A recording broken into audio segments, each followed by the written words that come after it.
I try to just pull myself up with those successes and realize that I am not that woman that stood in the parking lot watching the black Mercedes drive off. And I am not what I used to be. I'm not what I want to be, but sometimes you do have to look back and go, wow, I've come a long way, and I'm going to be all right, because not because I know everything, not because I have all this experience. I don't, but I have the confidence that I am resourceful, and I listen. I try to listen to that little voice, not the one that says I'm not doing well, but the other one that says, this is a good deal, go here, and I try to listen to the direction of that little voice that's correct, that's positive and that's hopeful. All right, guys, here we go now. It is time to unlock more doors to deals. We're real estate investors here. We're real estate agents here, and we all have one thing in common. We believe that we can live the life of our purpose. We can create financial freedom. We can build a better life for those that we love, and we can live the life of our dreams. I don't care if you're trying to do your first deal or your 500th this year, you can get to the next level, and we're here to help.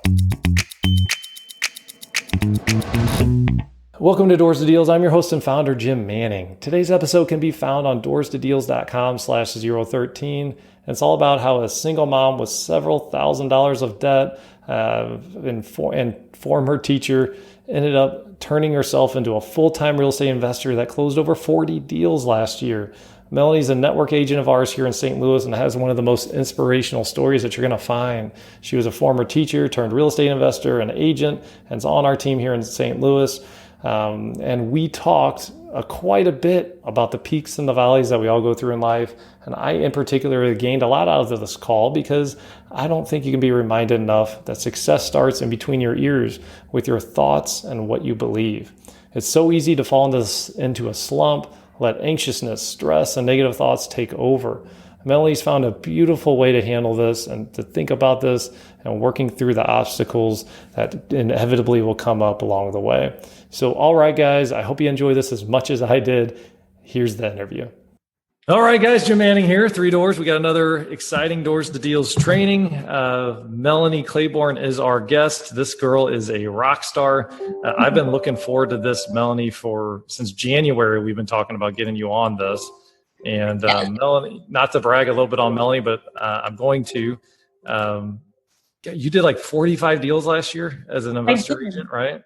I did. Yeah.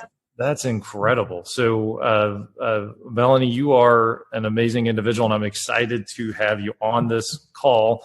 I have an announcement, guys, that I had it this morning. I had an exciting conversation with our Home Depot rep, and Home Depot now we've brokered some discounts with them that like the average investor that's kind of like just starting out can't necessarily get. The issue we had was some of their account features was not allowing us to really fully utilize the system.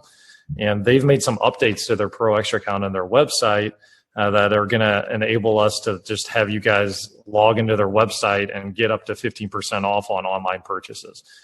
So that is, it's really exciting because they've solved it was really on Home Depot's and they had to solve it, and they have solved it now. So it's a matter of us on our end getting it together and getting it out to you guys. So that's going to be coming hopefully by the end of the month. We'll have that locked and loaded in place, but it's exciting. So the reason why we're getting that is because we're a managed account and we spend hundreds of thousands of dollars with Home Depot a year. And the only way to get that is if you're a managed account. So that's really exciting benefit for everybody that we're going to be able to utilize this more and more. So more on that to come. So stay tuned for that as well. So Melanie, let's get into it. What's going on? So how is how's everything going? How are you doing with all this craziness with the quarantine and everything like that? Well, everything's been fine for me. I've been busy. So that's not a problem. Just being careful, you know how it is. Everybody's kind of a little bit anxious about people coming through. I'm not everybody, actually. I have had a couple sellers that are like, you don't need a mask or whatever. We're fine here. You're fine and you're not sick. Go ahead and come in. Yeah. So, but I always bring mine just in case. And I have, it's been interesting. Of course, it's a nice topic of conversation. You never have to wonder about what you're going to talk about while you're looking through the house. So I try not to, like when I'm walking through the house, I just try to let the seller talk. And typically that's been what they choose to talk about instead of the house. But it's okay because I'm getting pictures and I'm, making up my own mind about what I see. So that's no problem. But yeah, it's been good. I closed 2 renovations in March, which was perfect timing. Got rid of them at the right time. And then picked up a new rental, which I'm working on now, and I have a property in 63146 that I'm finishing up. Hopefully it'll be on the market in the next week or 2. So looking forward to see how that one will hit the market and what kind of reaction I'll get from it. So Melanie bought a house on the street that I grew up on. Yeah, that's really interesting. Yeah, it's like literally a minute walk from my house. Really interesting. Okay, so Melanie, when you got into real estate, what was why did you decide to get into real estate? Let's go back to the origins of your investing career. Okay, all right, back to the beginning. Yeah, I had gone through a divorce. I went to college deciding, because everybody tells you go to school, get a degree. Well, I did get an AA degree, but I didn't have a BA degree. So I thought, okay, if I'm going to get out of the situation and circumstances that I've been plunged into due to the divorce and everything, the husband leaving, I had the 3 kids and all the bills. So I had to, find a way out. And everybody tells you, get a job. So or go to school and get a job. Well, I could only get I couldn't get much of a job because I'd been out of the workforce for like 15 years. Not even Kelly Services, which is a temporary agency. So I was like stumped, what do I do? So I started back to college. I started serving tables at Maggiano's over there by the Galleria. And I stayed there for 6 years while I finished college. And I got my teaching degree. I just hated it. And I couldn't quit my job on that salary. I couldn't quit my waitressing job on that salary. So I was someone who started in real estate with $0, a credit score of about 300. And I had done the Dave Ramsey thing. I didn't declare bankruptcy. I did the Dave Ramsey thing and I paid off $140,000 of debt in 4 years. So by 2000, was it 4 years? Yeah, by 2012, I had all that debt paid off and had started teaching. But I realized I hated it. So it was absolutely the most depressing year of my life. I hated going to the school. The kindergartners were all great. I was teaching kindergarten and they were all wonderful and happy and I loved the kids. It was just the whole circumstance in my life at the time. It just wasn't conducive. So I was the one crying on the way to school. The kindergartners were dry-eyed. So it was just a difficult time. But so I had $0, zero experience. I'd never been in any kind of business. And so what I usually tell people is, look, if I can do this, you can do it. Because I started out below 0. Like I hadn't even been working a job or I hadn't been building a business before. I had never done any of that. And at the time, I was like 46 years old when I started. So it's like not, if you would have looked at it, I would have thought, everything kind of was stacked not in my favor. And then I did have family members who were not happy with my decision either. And I think it was because they were trying to protect me or something. I don't know. But I had to fight through that as well. But you know what? When you have a goal and you have a vision and you have a determination, I had a reason. I had several reasons. And I thought the biggest reasons were my kids. Like I was a stay-at-home mom for my 2 boys, but my daughter, who was younger, she was like 8 years younger than my middle child. She, was going to have to go to school because there's no way I could support the family and teach her too. So she lost out on having to, getting to be with mom a lot. And I was like hardly ever there when she was little. So I wanted to get that back. And that was one of the driving forces in doing something from home. And so I discovered real estate and I hired a coach. And yeah. So Melanie, so you were in a situation where you had a lot of student debt, a lot of other debt. You were working full-time as a teacher and as a waitress. I think that's what you said, and then you were wanting to get into real estate. So we hear a lot of times when people talk about, oh, I don't have enough time to do this. You legitimately did not have much extra time at this point, right? I didn't. Yeah. So, okay. So, and then the goal that you were crystal clear on was that you wanted to stay at home, or you wanted to have more of a relationship with your kids. My youngest, yeah, because I was shipping her off to school and I was going to work and then not seeing her until after I got off work, which is like 11 to 1 at night. And of course, she's in bed already. And then in the morning, she had to go to school. So, yeah, I had very little time with her unless I had a day off, which I tried to take Mondays off so I could at least, have one day off during the week where I could focus on her. And then Saturday mornings and Sunday mornings we had together. So it was a huge change from being a stay-at-home mom to only really interacting with, fun and quality time 3 days a week. It really hurt my heart. So, okay. So then so the game plan was real estate investing, and what ended up, so you got a coach. Okay. So then what happened? Okay, so first I went to a Rich Dad Poor Dad meeting here in St. Louis, and there was someone from my church there. He's a married guy, and he and his wife were interested too. So he basically was my avenue in. It was like a chance meeting. I had no idea he was going, and he's like, "Look, we're going to do this whether you do or not. So do you want to go halves with us? And you can just pay us as you get money." And I was like, "Yeah, I'll do that." So he put everything on his credit card, and that's how I got into real estate. I just, you never know what solution's going to come up, but you have to go forward as if there's going to be one. You really have to take the steps of faith as if the door is going to open, even though from far back where you're standing, it looks like all the doors are closed.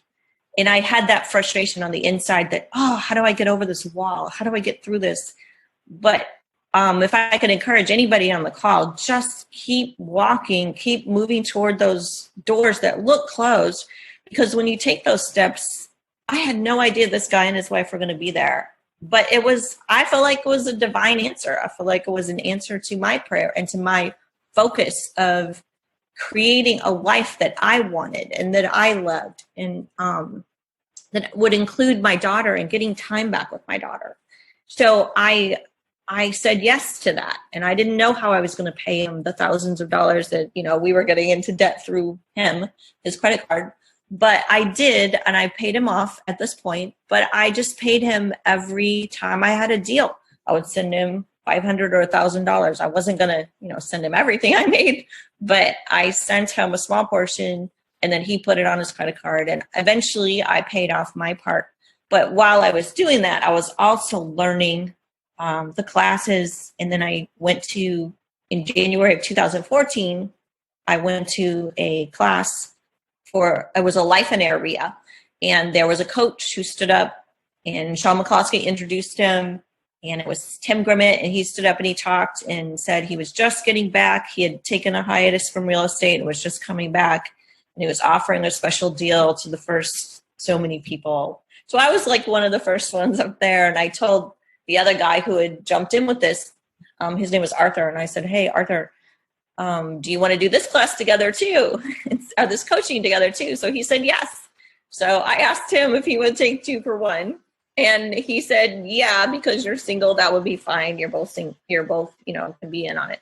So we started getting coaching. Well, Arthur dropped out pretty quickly, and he's never done anything with real estate but I kept moving and I kept working, and I started marketing in April of 2014. I bought my first 2 properties on the same day.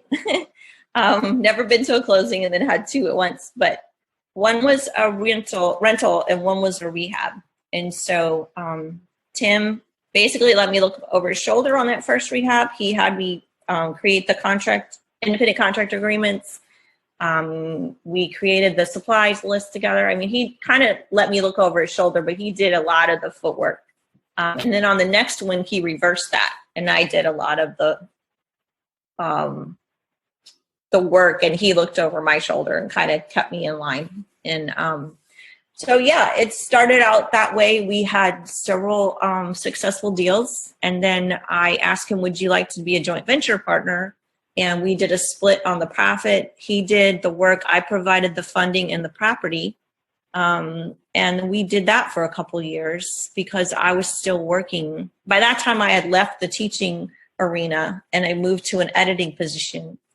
And I realized within about 3 months that I was a terrible editor and I would never be a good one because I'm not a detail person. I'm not that concerned about the punctuation at the end of a sentence. I'm concerned is what's the bottom line here? Is the message getting across? Okay, cool. That's great. But that's not how editors think. So they actually hired a copy editor to come along behind me and clean up my mistakes. But they wanted my teaching degree. That's what they wanted me for, was my education degree. So I stayed there for 3 years while I learned real estate. And I don't ever recommend to anyone over 40 to take a learning curve, to take 2 different jobs and try to learn them both. I had learning curves on both of them that were pretty steep. So yeah, it was a challenge. And then 2017 was the last year that Tim and I did a joint venture deals together. And then we did some more last year. So we kind of took a break. It just wasn't a deal that would work. So anyway, we're still very good friends, but I'm getting off track. So your solution with having part-time was really you brought in, was leveraging other people's time, really.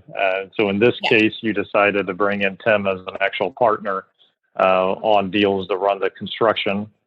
So walk me into, give us a little more details on that back when you were doing that. So were you generating the leads and getting the houses under contract, and then funding them, and he was really just doing the construction, or how did you set that up? I was finding them, funding them, and he was fixing them. So we had the find, fund, fix down. So I had started the marketing in April of 14, and I kept it going. Is that direct mail? No, I was doing bandit signs. I was doing door knocking. I was doing cheap stuff. I wasn't doing anything that cost any money. I didn't have any money except for what my investors would give me for the property. So that didn't include marketing. So I was having to fund all that myself. So it was not a big fund. It was a small fund. So I did, but I got enough deals that I actually, started getting a marketing fund set aside. So I don't know. I just read Martin Luther King's, one of his quotes says, if you can't run toward your goals, walk. If you can't walk, then crawl. So some way, just keep moving toward your goals. And so that's why Tim and I did that joint venture. I was working full time. And with editing, you're on a salary because they know that you're going to be working a lot of overtime, and that way they don't have to pay you. So I was working actually in the editing world about 45 to 55 hours a week. And I was doing, there was a rental that I had in, it's a subdivision everybody loves, but it's over in Bellfountain Neighbors. And I had to meet, Tim didn't go meet everybody for me. There were times I had to meet people too. And so I scheduled the meeting at 8:30 because I had to be at work at 9. So I dropped JC off at school a little early and headed over there. And I actually had to get there like super early because I had to spray paint or I actually rolled out the fence in the backyard. So I had this silver paint and I was hurrying because Ted Stoddard in that area, he would get you and you wouldn't pass inspection if your fence wasn't painted. So it was like 7:30 in the morning or 8:30, whatever it was. And I was painting that fence and I had on shorts and flip-flops. And so I'm rolling it out and I didn't realize it, but the silver speckled paint was getting all over my legs and my feet, right? So then I put on my work suit to go be an editor and I had silver speckles all over my legs and my feet. So I ended up having to run to the back where the maintenance crew, and I'm like, I need something. I need some like paint thinner or something. And they're like, you're going to stink the rest of the day. And I'm like, that's okay. I don't have any meetings. I'm going to be in my office. And so I ended up doing things like that. Like I would be at Home Depot at 6 in the morning if there was something we needed and Tim couldn't do it. So and then other times I would be at the properties late at night. So it was all I had to like really coordinate my time a lot. But I did have my dad at the time and he was watching my daughter a lot. So she wasn't totally neglected. There were, I scheduled time in for her. I tried to schedule in at least an hour a day where I would just sit with her, read her a book and just talk with her in the evenings mostly. So yeah, it was all about time blocking and squishing in real estate between the cracks of everything else, of taking care of my children, mostly my daughter, because the boys were, 16, 17, they were able to take care of themselves. But yeah, not having enough time, I think it's just a mindset, because if you want something badly, you're going to make the time. So it sounds like the actual activities, I think we get caught up in the internet and all the information that's out there on there's all sorts of different exit strategies you can do. There's all sorts of different types of investing, all sorts of different ways to do it. And it sounds like to me, your business model was super, super simple. You were literally, so you're working, so you have 50 hours a week on there. And then in real estate, you're really working on finding the deal and getting it under contract, helping with some funding, and then you're assisting your partner that was doing the construction work. And I mean, that's pretty much all you were doing in real estate, correct? Yeah. At that point. Yep. So what the reason why I bring this up, guys, and what I want to highlight to you guys is think about how simple what she just said was. Simple doesn't mean easy though. Like she was working long hours to make, this was 3+ years that you did this to do this, but you also weren't all over the place. You weren't like trying to, you're trying to just walk down a simple path that was directly related to the steps you need to do to make money and do deals. It wasn't about learning how to do apartment buildings, learning how to do land, learning how to do all this stuff, or, like you were really hyper focused on, I need to lead generate, get these houses under contract, because I only have a couple hours a day for real estate. And I had to create my private investors too. I didn't have any. I had my brother-in-law at first. He offered me $75,000, and that's how I did my first deal. It was on Old Jamestown Road in Blackjack, and it worked out. The numbers worked. And then after I did him, I talked about it. My daughter actually introduced me to the next two investors from her school. She went to a private school and I met them. And I started building my investors. And, they'll start you out with 20 grand. And then just a couple of years later, they were loaning me 220 grand each when I was doing I did a luxury home with them.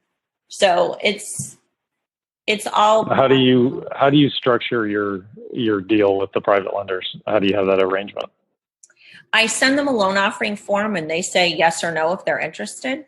And then once they say yes, I already have interest rates anywhere between 6 and 10% agreed upon with them. And then so I create the promissory note, sign it, send it to them. They send me if they have an IRA, if their money's in a self-directed IRA, then I spoil them. I create all the forms actually. One of them sent me a form in the beginning and it was wrong. So I just started doing all of his too. So yeah, then we get everything ready for closing and all the forms and everything. And I do, I just never take money. I always have them send it to the title company. And then the title company pays everything to the seller and puts the rehab funds in my bank. And then at closing, we go back to the same title company and then they disperse it. I give a payoff letter that the lender approves. They look it over and say, yes, I'll take $15,000 on my money and or whatever it is. And then closing, the title company pays everybody back. So what percentage do you give them for their money? And anywhere between 6 and 10% interest. And I give them, mostly my rentals are actually the couple rentals that I have a private investor partnering with me on are 6%. The flips are closer to 8, 9, and 10. It depends on when you started with me. If you started with me in the beginning, you got 10%. And then Tim was like, you need to bring that down, Melanie, you need to bring that down. So I did bring it down to the lowest is 8 on rehabs right now. So the just so you guys know, in our training library in Learn Upon, the exact system of how. So Ryan and I do exactly the same thing that Melanie is doing. The exact system of how we raised about $18 million. The exact system, the documents we use, you name it, are in that library. So if cash is something that you need, we already have that online. I don't think everybody knows that. So, okay, so you've set up the cash, and so now you're starting to do deals. And in 2017, had you made enough money, you kind of gotten through all of your debt, and you're like, okay, I want to do this full time. Let's kind of continue on with your story. Okay. Yeah, 2012, I paid off my previous life's debt, and I started in real estate in 13, and then by 2017, it was December 13, so I really don't count 13. I count 2014. So by 2017, I had closed several deals that were big enough that I could just put the money aside, and I wanted 6 months of income and $3,000 coming in passive income before I quit. So those were my goals. That was the bicycle I was pedaling, is passive income and then savings of 6 months. Well, I ended up, it was getting so stressful doing both, and the way I was ramping up in real estate, and my boss was putting pressure on me. She didn't like the fact that I was doing real estate. And she felt, even though I was not late, I was on time with everything, and I kept on top of it. She still felt like I was distracted, and she was right. I was. But my stuff with my deadlines were not compromised at all. In fact, I caught them up on another project that they were all behind on. And when I started working there, I caught that up. By the time I quit, I had both lines of curriculum all caught up. And okay, so yeah, so when you quit, how much did you have the 6 months in a 3K passive, or what happened there? I did have the 6 months, yes, but I did not have the 3K in passive income. I just had one rental. Was not bringing in $3,000 a month. Yeah, so I went ahead and took the leap just because the pressure was so much, and I was ready to get out of there. Yeah, it was a really crazy time. I was scared to death, but I did it, and I made it. I made it through that year and the next year, and now this 2020, it's been 3 years in March, 17, 18, 19, 20. Yeah.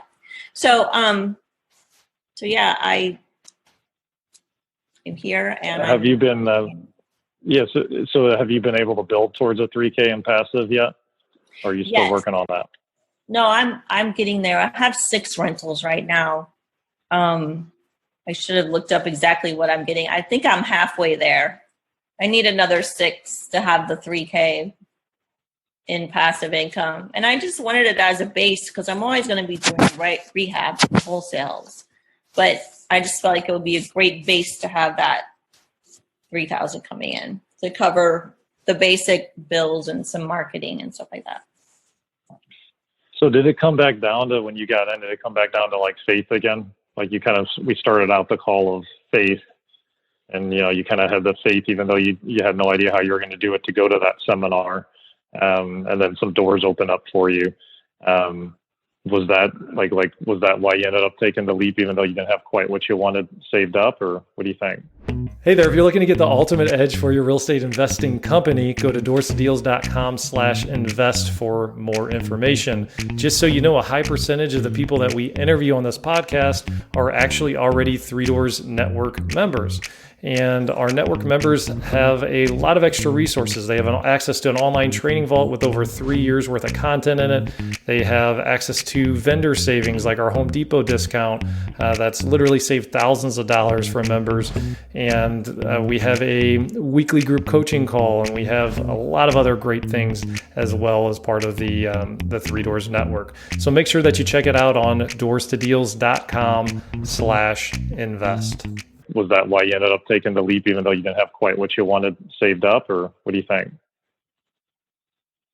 Yeah, and I also had met someone else. I actually gathered a lot of mentors while I was working in real estate, because I would ask people out to lunch and I would talk to them. And I guess I was just so eager to learn, and I'm very coachable. Like, if you tell me to do something, I'll do it exactly like you said.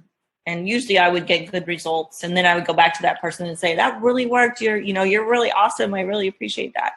So I think just being grateful and being, a couple of times I was able to give back and help those people, but one of them was Jan Duke, and she's just been really instrumental in helping me with my faith. Like, when I would feel like, we had some challenging properties that she mentored me through, and she's just an amazing person of faith, and I just try to follow her example and keep that. And one of the things that she would say to me, especially during that really rough time, is in God's divine economy, there's a supply for every need, and sometimes we have to wait for that supply. If we wait with joy, we wait with patience, it will come. And so that's one of the things that I've learned to do, is tamp down my impatience and learn to wait with patience and find joy in the things that are joyful. Because no matter what stage you are in life, you're going to have some things that are terrible and some things that are great. And it depends on what we want to focus on, right? Like, if I ask anybody on the call, can you think of something horrible that's happened to you anytime in your life? And you would all say yes. And then I could ask you, can you think of something wonderful that's happened to you? And you could all say yes. And it's just that you always have a mixed bag. You might always have a property that's not doing as well as you want, but then you might have a property that you get $10,000 over asking price for. So what do you want to focus on? And that's part of how you make it through those tough times when you're in real estate. You got your why, and my daughter's kind of grown up, so I really don't have that why. I actually did get to, in her 8th grade year, I did get to be a stay-at-home mom. I went to every field trip and everything I could do with her. And so we are best buds now, and she understands, all the stuff that I went through. But yeah, it's faith and keeping that positive, grateful attitude is a challenge sometimes. But you guys know, I lost my father recently, and I just had to tell myself, you know what, Melanie, you were blessed. You had him for 53 years. He's 93. He's 40 years older than me. And so I'm focusing on that. That's my choice. And so every day it's a choice, and every minute sometimes it's a choice when you're in a challenging situation.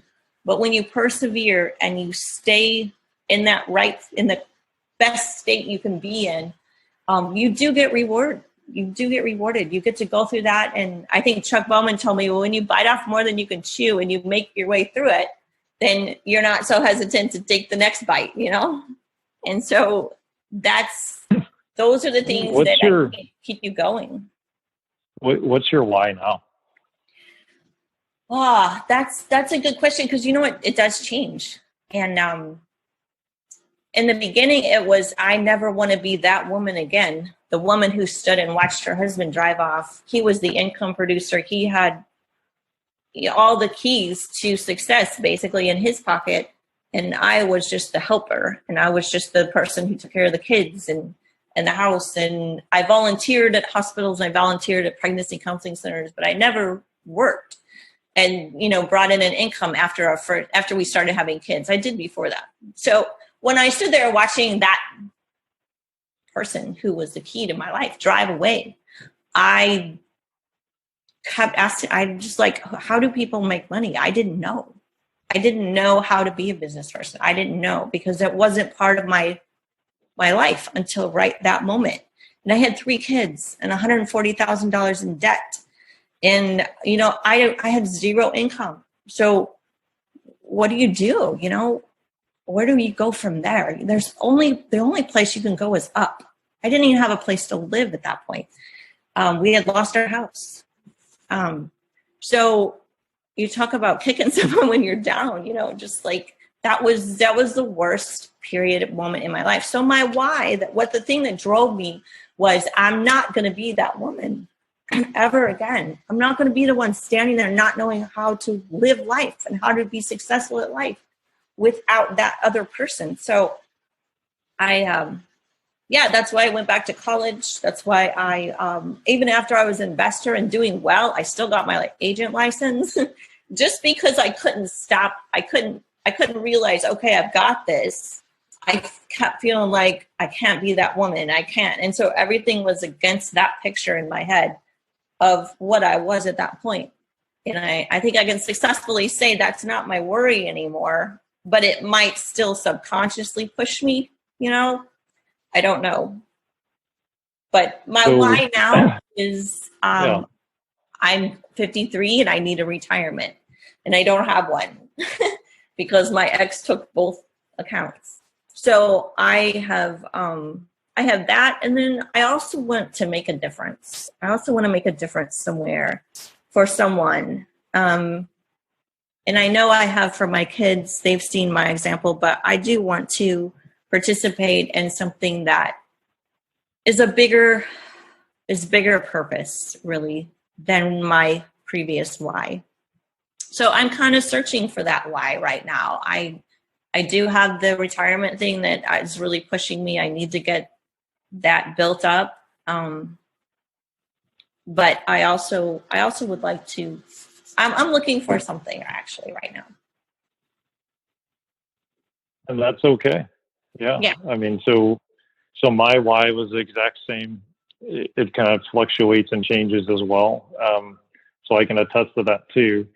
The strong enough why that really is really the key to overcoming any obstacles, guys. Think about this, guys. When I started out in real estate, I didn't have 3 kids. I didn't have $140,000 in debt. And Melanie, you were homeless as well. And you had that strong enough why that you were going to make it happen, and you overcame all of that. That's amazing, Melanie. And that's something that everybody needs to hear, that you can do this if you're willing to put in the work and have the faith in yourself and put in the hours. Thank you for sharing this with us. I really do appreciate it. So let's go into 40 plus deals last year. Let's kind of talk about, let's kind of fast forward to last year was your banner year. And you did a portion of those deals were as an agent. So it's kind of let's break down kind of the deals that you end up doing. So what percentage was an agent, a wholesale, you name it? Oh man, I should have grabbed that information. I do have it somewhere. I think I did 18 wholesale deals, and I did somewhere on that same amount of retail deals, and then I did 7 renovations. Okay, and then 7 flips. Yeah. Okay, so let's break down your business on how you. So that's amazing. And so what does your business look like? Do you have an assistant? I do. I do have a part-time girl who comes in on Mondays, and she pays all my bills for me. And then I have another part-time assistant who's not as part-time. She works 20 hours a week for me and Sandra Holtmeyer. We both needed an assistant, but neither one of us felt like we could afford a full-time assistant. So Okay. I spoke with my daughter-in-law, who's an excellent detail person, which I am not. So she agreed to take both of us on, and she was working for an attorney at the time, and we wooed her away from the attorney and brought her on. And so she works in the morning from 8 to 12 for me, and then the afternoon from 1 to 5 for Sandra. And she's doing really well. So what does that free you up to? What's your daughter doing? What type of stuff? My daughter-in-law. Yeah. Daughter-in-law. Yeah, she's married to my oldest son. She's doing all of the things, the admin stuff that keep me in front of the computer when I need to be at the property, or when I need to be looking at properties and stuff like that, or meeting with investors, or not that we've had many one-on-one meetings lately, but yeah, she does all of the utility stuff, the sewer lateral stuff. Looking at my list for her today. Like the transaction coordination, probably. No, Dee does that for me. Dee's my contract to close person, Dee McWilliam. Okay. So yeah, I guess I have a lot of help right now, but she sends out postcards and mailings separate from my direct mail. I have targeted areas, which people told me that in the beginning, you should target areas and farm areas. But I didn't want to miss out on any deals, so I never narrowed down to an area. Until I started doing more deals in 63146 than any other place, and also in Florissant for rentals. So those are the areas that I now shop in, and I just basically have her send postcards to these areas on a regular basis. So she has group A, B, C, D, E, or something like that, and she'll send group A, and then the next week she'll send B. And so we do like a 4 to 5 touch mail out for the postcards. And they're not like, it's not like thousands, it's my targeted areas. So after a few months of that, like I think we started that in December of January of this year. My name should be out there enough, like people should recognize my name if they get a bunch of postcards from me. But yeah, so I'm farming areas. So how long are you going to do this farming lead generation for? Like what's your plan on that? Forever, because I like these areas. So when it's good, when it's available and, and it's safe to go knock doors again, I might do that. But I got 2 properties recently. The one I'm working on now was a referral from a neighbor in my favorite area in Florissant. And so the more you're in there and the more you're, sending out your cards, the more they'll think of you whenever a neighbor dies or a property gets ready to sell or is vacant or whatever. Then what's your budget? What's your budget on these targeted areas that you're spending monthly? Oh, I'll have to check with her. I really don't know.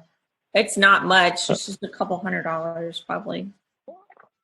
And then you're doing every house because you really like these neighborhoods? That's right. Like direct. Yeah.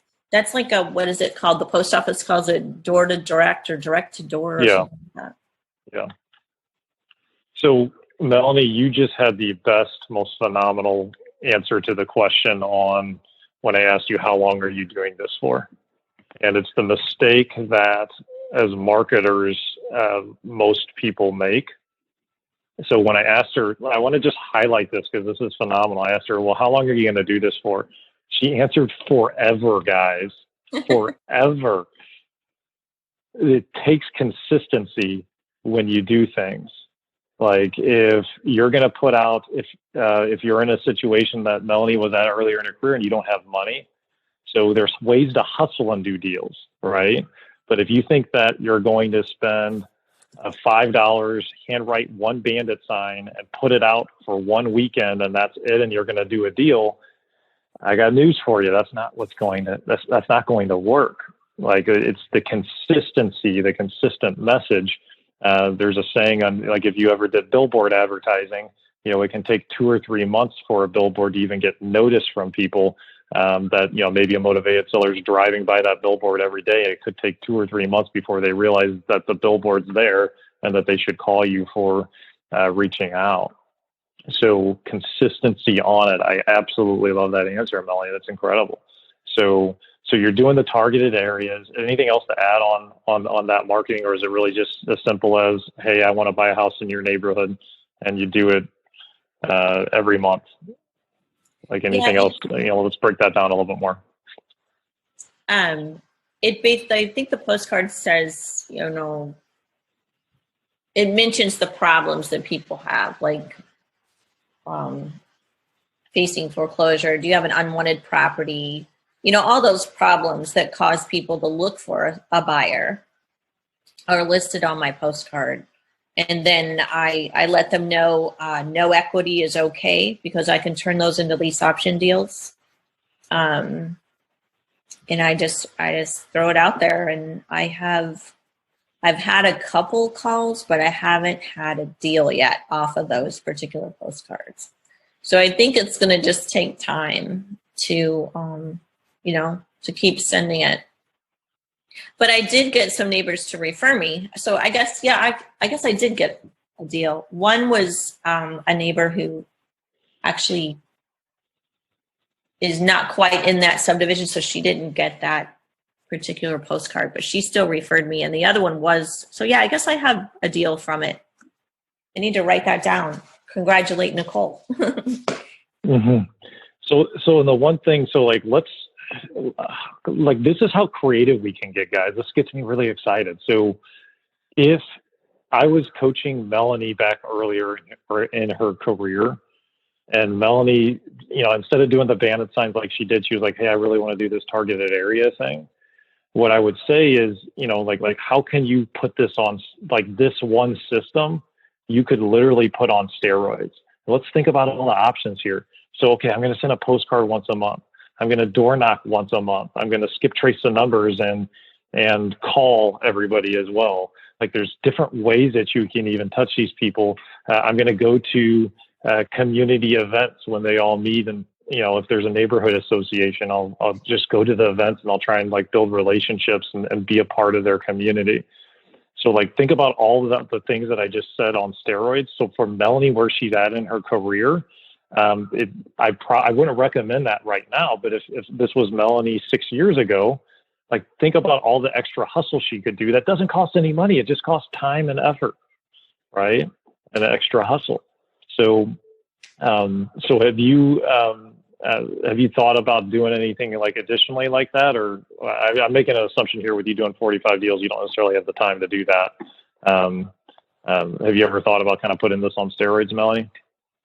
Yeah, absolutely. I do. I've been thinking about all kinds of things like that right now, just because now I have a lot more freedom than I did before, with my daughter, you know, being in her age group now. She doesn't really need anybody. She has her own car. I love to connect with her, and she still connects with me. If I don't see her much, she'll invite me to dinner or something, like, Mom, when are you coming home? But no, I have more time now. I'm not taking care of my dad, and my daughter's big, so I can actually streamline and double down and really focus on making it rain now. Whereas before, all up until now, I've been kind of, I don't know, like the guy with the weighted jacket, you know, running with the weighted jacket on. That's kind of what I've been doing. And you were taking care. I mean, you were the caretaker for your dad for several months last year, or was it the whole year, pretty much, that you were really having to take care of him? He started getting sick in November of last year, but I didn't realize it. I just thought he was getting dementia, but he actually had a UTI, which is weird. But it just presents itself differently in older people. But he was always like wanting to. He just quit driving in like September of last year. Yeah. he was always very independent. He was always, he got his mind was good. His body was what was breaking down, and he was unable to walk very well. And that just got worse and worse. And so then November, he kind of started getting what seemed like dementia. And so I started having to deal with that. And I had to reconstruct my whole day so that I could be home because he started falling a lot. So yeah, my whole life took on a really big change whenever that started happening. I did start getting VA help because he's a veteran. I did start getting them to come in during the day, and then I could run out and do stuff I needed to do and then make sure I was back in time before they left so he wouldn't be alone. So yeah, it got really stressful in November. And so in December, JC and I went on a vacation to Hawaii and we were gone for a while, probably close to 10 or 12 days just to kind of recoup. And then when we got back, it was Christmas time, Christmas Eve, and my dad just took a really big turn for the worse after Christmas. So then most of this year I've been taking care of that. And I didn't even realize the stress I was under with him until he passed. But I still had a great first quarter. I totally exceeded my expectations for first quarter. But then after he passed away, March 17th, I've dealt with what I already have in the pipeline. I got that referral from the lady and I went ahead and followed up with that. It took a while to land that fish, but we finally closed. I think we closed like 2 weeks ago, because last week I got the dumpster in there. I got my plan figured out, got the dumpster, and now we're working on it. So yeah, I haven't stopped working, but I definitely, and I still sent out my direct mail, but I'm ashamed to say I have people that I should be calling. And I just, during those first few weeks, I didn't want to talk to anybody, even sellers. Yeah, and I mean, personal comes first, taking care of yourself. I mean, absolutely. So, and yet you're still running things. I mean, do you feel? I mean, it's pretty amazing that your business was set up at the point where you could take the time to take care of them when this life event happens, and take some time for yourself too. That's an amazing accomplishment. Yeah, I had such a great first quarter that I really didn't have to worry about chasing deals as far as finances go. I was okay, and I am okay. So I do have to get back on the horse quickly though, pretty soon. Yeah. Okay. Well, let's talk about that. So direct mail is one of your main things.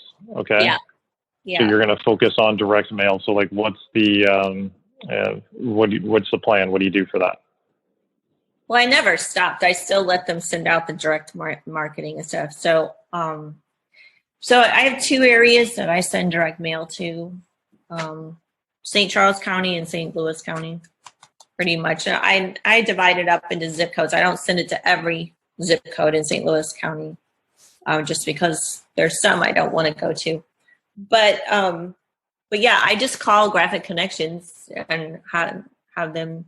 We go through what I want as far as making the list. They get me the list and they get everything. And they get everything shipped out on the date that I asked for. They send me proofs, so we go through that process and get it ready. And usually it's about now between the 1st and the 10th that I send out my direct mail. And then I field phone calls after that. And then I create follow-up for each person I talk to, because as you know, they don't always sell you the house the day you talk to them the first time. So there's a house in St. Peter's now. I've talked to the guy like 3 times, and he sent me a text recently, yesterday. So I'm hoping I will be able to land that one this week. That would be nice if I can get an appointment with him. So it's just always keeping stuff in the pipeline. I guess that's why I do I still do bandit signs as well. And I try to just plunk those down in vacant properties in the areas that I want to be. Or in my own property, like I'm in 63146. I'll probably put a I buy houses sign over there as well. So do you do, so you take your own phone calls, No, actually, I still have or- not changed that. I still have Pat Live doing that. But they do text I get a text on my phone whenever I get a phone call that comes in. So Pat Live will take the information, but I have it on my phone. I can call them back immediately. So that's the thing I did whenever after you and I talked and you recommended that I talk to everybody. I get a text. And so I can go hit that text and go check out the details, and then I can call them immediately if it's, if it looks like it's a good call. So if it's someone who says, hey, take me off your list, then I'm not going to call them back immediately. I might eventually, but I don't call them back immediately. Yeah, so there's some people that teach, I'll just put them through an automatic recording system and all of that. I think that is honestly, like I'll be frank with you, I think that's an absolute terrible strategy. I think the strategy is pick up the phone and talk and build rapport and relationships with people. And if you need to use a call service like a Pat Live or a Call Porter, absolutely, and that's better than just not answering the calls or returning the phone calls. So when Melanie and I were talking about this, she was kind of wondering what she should do. And the stats, guys, the industry stats that I've seen are you are 400% more likely to convert a lead into a deal if you pick up the phone or call back within like 3 minutes. 400%. That's how critical that first call is. And one of the biggest mistakes we made in our career was we had some VAs answering the phones and calls and doing a really bad job doing it. We did not train them properly. So VAs can answer the calls, but you better make sure that they answer them properly. And in St. Louis, that there is issues with accents and how people in St. Louis respond to people with accents. So you probably need a VA that speaks really good English as well for people to respond well to it, because you really need that relationship component of it, because people do business with people that they know, like, and trust, and then you build that rapport, right? So yeah. Okay, so at least you have Pat Live answering the call, so someone's answering it though. It's a live person. And then as far as follow up goes, are you leveraging REI Black Book? I think to help you with that. I have a red, yellow, and green follow up plan. So if they are ready to sell, then that's the green one, and they just like still not committing, I'll put them on the green plan, and they'll get a text. They'll get a variety of texts, phone call, and email from me over a certain amount of time, like 3 months or something like that. And then the yellow one is like 9 months, and the red one is 12 months. And then I can always reactivate that. Like if the green one doesn't turn into a deal, I have a task that will say, reevaluate this follow-up. And so I'll reevaluate it and decide, are they a yellow or a red, or did they sell the house to someone else? And then I change it. But yeah, you can set it up. You can set up tasks and reminders a lot like Podio. You can set up reminders, and so it'll remind me to go look at that. And or if I've already got the deal, the task will pop up, and I'll go like, oh, okay, I got that deal, so I can take that off. So how much do you spend on direct mail on your campaigns that are more targeted towards like motivated sellers? What's your budget for that? What are you spending? I'm spending about $1,500 a month on that. And do you know like what your cost per lead is, or like about how many leads you're getting per month? I only have that like loosely, and it is like 1% or 1.5%. So I'm not getting like all my leads from there, but the leads I have gotten from there have turned into the nicer high dollar deals. So I don't need as many from the high dollar deals are great. I'm keeping my expenses super low. Like I haven't bought fancy cars or anything like that. I'm just keeping expenses low so that I can, number one, build retirement. Number two, if I have an off month, I still have a reserve, and I don't want to dip into the reserve. So I'm trying to be really, really conservative, because I'm I have this voice in my head that says, you're not a businessman, you don't know what you're doing. And it says that to me a lot. So I work very conservatively and try to make sure I'm not ever going to be in a place where I can't feed my family or pay my bills. I'm a woman and I like security. Yeah. Yeah, I mean, I would, so that's really fear talking too, that voice in your head, guys. It is. That's like kind of just the fear of I'm not enough.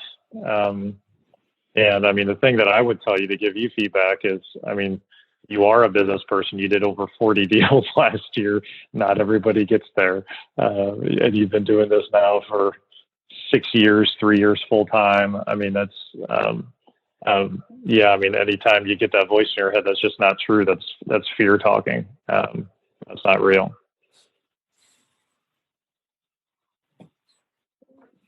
So yeah, I mean, absolutely. And that's the mind game too, that we all deal with. I mean, I've been on some mindset huddles, just in the past where I talk about, I've been doing this 13 years, not 6. And sometimes I get that fear too of I'm not enough. But it's nice, but like just to be aware of it and saying, well, no, this is fear talking. You can kind of short circuit, you can kind of nip that in the, and kind of move on from it. I do. I talk to myself. Yeah. I talk to myself all the time about stuff like that. And like, I'm my own best coach, I think, or maybe my own worst coach. I don't know. But I do try to push all that aside. Like, you can't go anywhere if that's driving you. If that thought is in my driver's seat, I won't go anywhere. So I have to make sure that the good, positive faith thoughts are in my driver's seat. And, after you get a few successes under your belt, then when you're in a valley, what is a valley? You got a mountain behind you and maybe a mountain in front of you. So you can always look back, look, I climbed that mountain, and you've got some successes you can point back to after you've done this for a while. And so I try to do that. I try to just pull myself up with those successes and realize that I am not that woman that stood in the parking lot watching the black Mercedes drive off. And I am not what I used to be. I'm not what I want to be. But sometimes you do have to look back and go, wow, I've come a long way, and I'm going to be all right, because not because I know everything, not because I have all this experience. I don't, but I have the confidence that I am resourceful, and I listen. I try to listen to that little voice, not the one that says I'm not doing well, but the other one that says, this is a good deal, go here, and I try to listen to the direction of that little voice that's correct, that's positive and that's hopeful.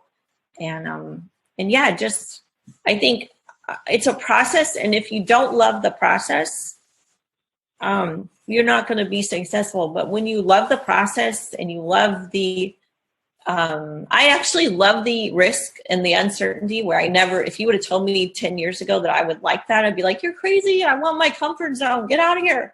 But I realized that life begins when you step out of the comfort zone. That's when life really begins. That's when your heart starts beating, and your brain doesn't know the difference between fear and excitement. So you just tell yourself, this is exciting, this is amazing, and you just keep moving, and drown those other voices. I read one thing where, if there's a voice in your head, like your older brother or your dad or whatever, that said some things to you that were not right, and we're not nice, and we're diminishing you, you can make that voice sound like Mickey Mouse, or make it sound like some cartoon character, and it totally takes the sting away.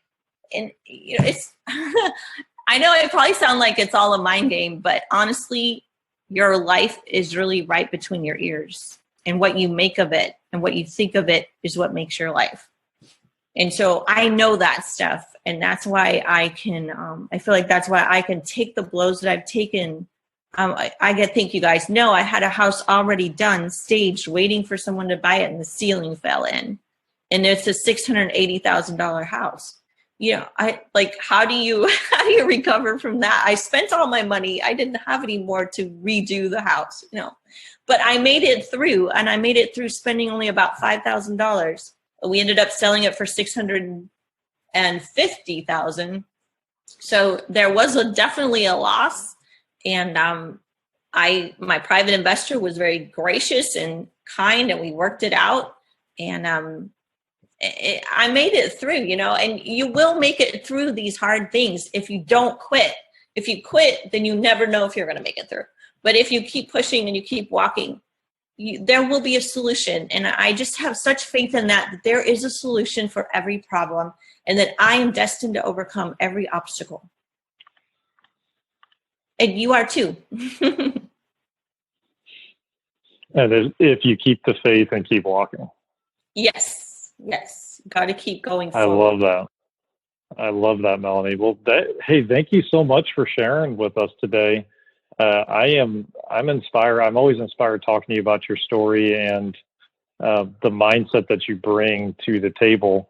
It's why you're so successful. It's why you're so resourceful, and it's also why we work on it once a week on Monday mornings. Because the real estate investing is very simple.